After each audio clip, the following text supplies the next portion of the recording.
Sinasabi ni SILG Secretary John B. Cremulya at ni Attorney Melvin Matibag, NBI Director, mga kababayan, na wala umanong pag-aatake nangyari sa Senado. Ha? Bago ang lahat, mga kababayan, paki-share niyo itong video at paki-like and comment na rin. Lahat ng mga DDS vlogger, mga kababayan, suportahan natin, ha?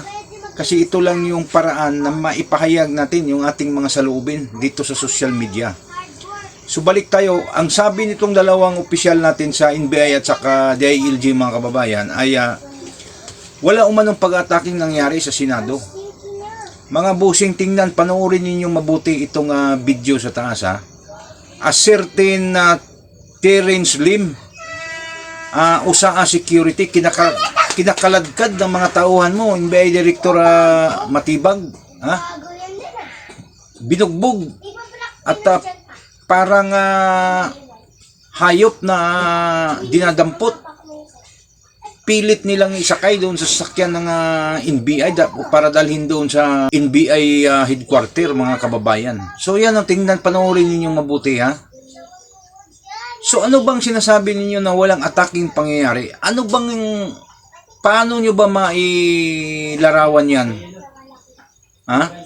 Ang sabi ni Senator Alan Peter Cayetano, wala kayong koordinasyon sa kanya bilang bagong halal na Senate President. Hindi kayo nakipag-coordinate. At mayroon na siyang pakiusap na i-clear ang Senate vicinity ng NBI personnel. So bakit nandyan pa kayo? Ha? Tingnan nyo mabuti yung video. Kawawa yung USAA Security, mga kababayan, na sumunod lang sa chain of command. Tapos ganyan ang ginawa nila. Hindi nakapurma yung taga-USAA, marami ang NBI, pinapaligiran ng NBI. Lahat na tutulong ay pinagbantaan, So huwag niyo na kaming bulagin, mga busing, ha. Dilat na yung mga mata namin. Huwag niyo na kaming papaniwalain sa mga mali ninyong mga katwiran. Ha? Itong pangalawang video, tingnan ninyo. Ang sabi ninyo, walang pag-ataking nangyari. Tingnan mo yung isang NBI agent dyan, nagkwento yan, ha. Nang sabi niya, nag-warning shot siya, plus ka, at gumanti siya. Lumabas yung 6, so nagkaputukan sila. Ano bang ibig mong sabihin dyan, Attorney Matibag? Wala kang tauhan dyan? 2 linggo na mahigit ang investigasyon na ginagawa ng kapulisan, mga kababayan. Hanggang ngayon wala pa silang nailabas na final investigation report. Dahil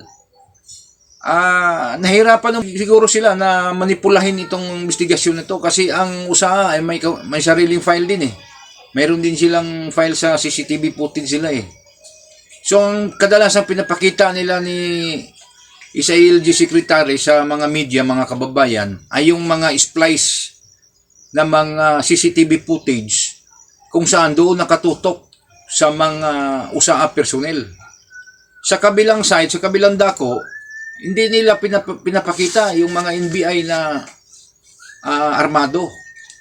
So hindi naman may tago kasi marami namang mga mainstream media din na nandoon sa vicinity at saka yung mismong Senate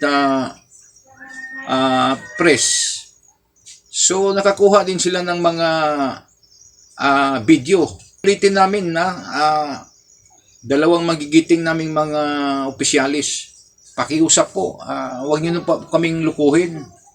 Ilabas niyo po yung totoong nangyari. Huwag po kayong magsabi na walang pag-aatake na nangyari sa Senado. Kasi hindi kami mga bulag.